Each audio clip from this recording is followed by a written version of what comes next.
ఓం నమో వెంకటేశాయ. అందరికీ నమస్కారం అండి. ఈరోజు మన ఛానల్లో కోనసీమ తిరుమల శ్రీ వాడపల్లి వెంకటేశ్వర స్వామి వారి ఆలయాన్ని దర్శించుకుందాము. ఈ ఆలయాన్ని దర్శించుకుంటూ ఈ ఆలయం యొక్క ప్రత్యేకత, చరిత్ర, స్థల పురాణం, అలాగే ఈ ఆలయానికి ఎలా చేరుకోవాలో అన్ని కూడా ఈ వీడియోలో తెలుసుకుందామండి.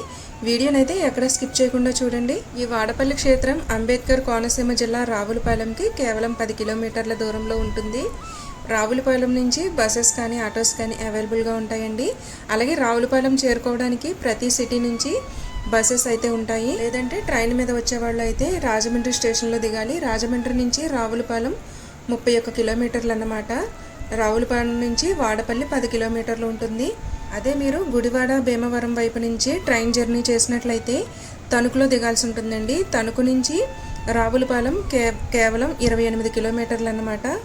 ఈ వాడపల్లి క్షేత్రానికి చాలా ప్రత్యేకతలు ఉన్నాయండి. అందులో ముఖ్యమైనది 7 శనివారాల పాటు వెంకటేశ్వర స్వామివారి ఆలయానికి వచ్చి 7 ప్రదక్షిణలు చేసి స్వామివారిని దర్శించుకుని మొక్కులు చెల్లించుకున్నట్లయితే మన అనుకున్న పనులు ఖచ్చితంగా నెరవేరుతాయండి. చాలామంది భక్తులు చాలా దూరాల నుంచి కాలినడకన వచ్చి 7 శనివారాలు స్వామివారిని దర్శనం చేసుకుంటారన్నమాట. దీనిని బట్టే మీరు అర్థం చేసుకోవచ్చు స్వామివారి మహిమలని. ప్రతి శనివారం కూడా ఈ క్షేత్రానికి భక్తుల తాకిడి ఎక్కువగా ఉంటుంది. మనకి దర్శనానికే 5-6 గంటలు పడుతుందన్నమాట. దాన్ని బట్టి మీరు అర్థం చేసుకోవచ్చు ఎంత రద్దీ ఉంటుంది అనేది. శనివారం రోజు అయితే స్పెషల్ దర్శనం క్యూ లైన్లు కూడా ఉంటాయి. 200 రూపాయల టికెట్, అలాగే 50 రూపాయల టికెట్లో స్పెషల్ దర్శనం క్యూ లైన్లు కూడా ఉంటాయి. అవి కూడా చాలా టైం పడతాయండి, అంత రద్దీ ఉంటుందన్నమాట. అందుకే ఇక్కడ స్వామివారిని 7 వారాల వెంకటేశ్వర స్వామిగా కూడా పిలుస్తారు. మేమైతే 7 శనివారాల వ్రతం చేసుకుని అది పూర్తయిన తర్వాత ఈ క్షేత్రాన్ని దర్శించుకున్నామండి. ఆలయం చుట్టూ 7 ప్రదక్షిణలు చేసి స్వామివారిని దర్శించుకున్నాము. అలాగే ఈ వాడపల్లి క్షేత్రంలో ప్రతిరోజు కూడా అన్నదానం జరుగుతుంది. మనకి 11 గంటల నుంచి 3 గంటల వరకు ఏ టైంలో వెళ్ళినా మనకి భోజనం అయితే దొరుకుతుంది. ఈ ఆలయం దర్శనం టైమింగ్స్ వచ్చేసి ఉదయం 6 గంటల నుండి మధ్యాహ్నం 1 గంట వరకు, అలాగే సాయంత్రం 4 గంటల నుండి రాత్రి 8 గంటల వరకు మాత్రమే ఓపెన్లో ఉంటుంది. ఇప్పటి వరకు ఈ క్షేత్రం యొక్క టైమింగ్స్ ఎలా చేరుకోవాలి అన్నీ తెలుసుకున్నాం కదా. ఇప్పుడైతే స్థల పురాణం అలాగే స్వామివారి చరిత్ర అన్నీ కూడా తెలుసుకుందాము.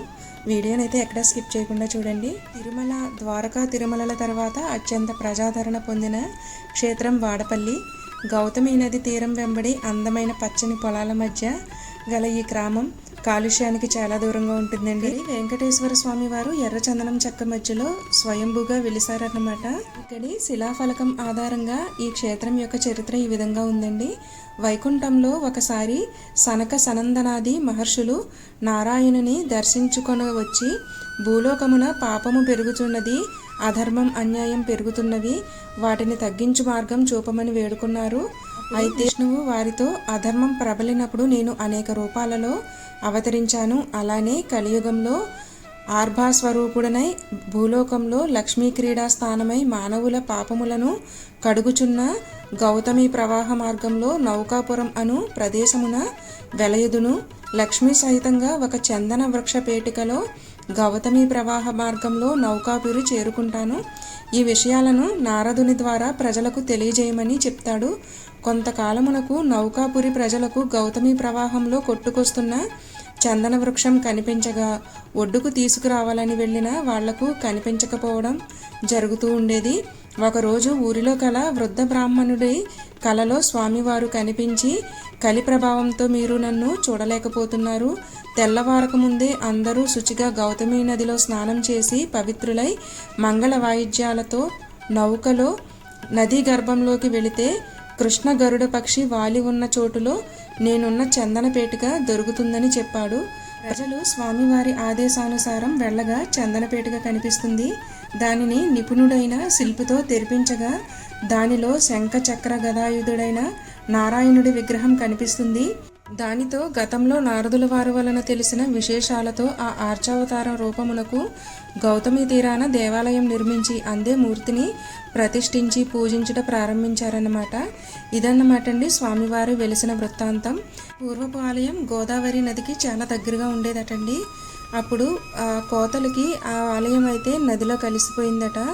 సో ఇప్పుడున్న ప్రస్తుత ఆలయం అయితే పినపోతు గజేంద్రుడు అనే ఆయన కట్టించారట. 1700 సంవత్సరంలో పెనపోతు గజేంద్రుడు గారు నౌకల ద్వారా అనేక దేశాలకు ఎగుమతులు దిగుమతులు చేసి గొప్ప సంపన్నులు అయినారు.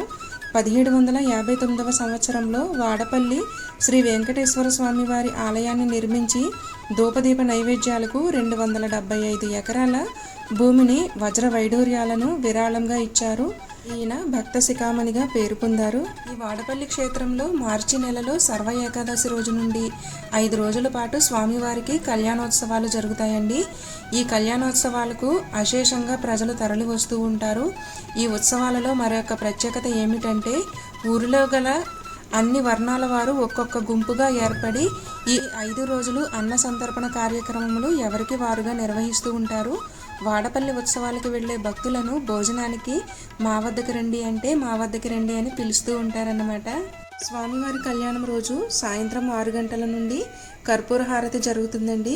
ఇందులో కర్పూరాన్ని భక్తులు సమర్పిస్తూ ఉంటారు. ఇలా సమర్పించడం వల్ల వారి కోరికలు నెరవేరుతాయని వాళ్ళు నమ్ముతూ ఉంటారన్నమాట. వాడపల్లికి ఒకప్పుడు వాడపల్లి అనే పేరుండేదటండి. సంస్కృతంలో దాన్ని నౌకాపురి అన్నారని స్థానికులు. ఒకప్పటి వాడపల్లి ఇప్పటి వాడపల్లి.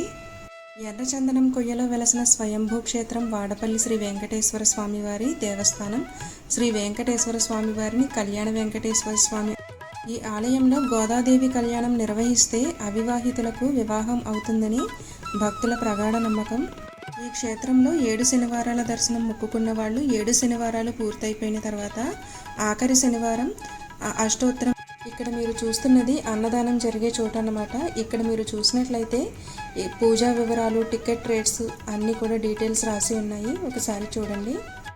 మేమైతే ఇక్కడ స్వామివారిని దర్శనం చేసుకున్న తర్వాత వెళ్తూ రాలి జగన్మోహిని కేశవ స్వామి వారి ఆలయాన్ని కూడా దర్శించుకున్నామండి. అది కూడా చాలా పురాతనమైన ఆలయం.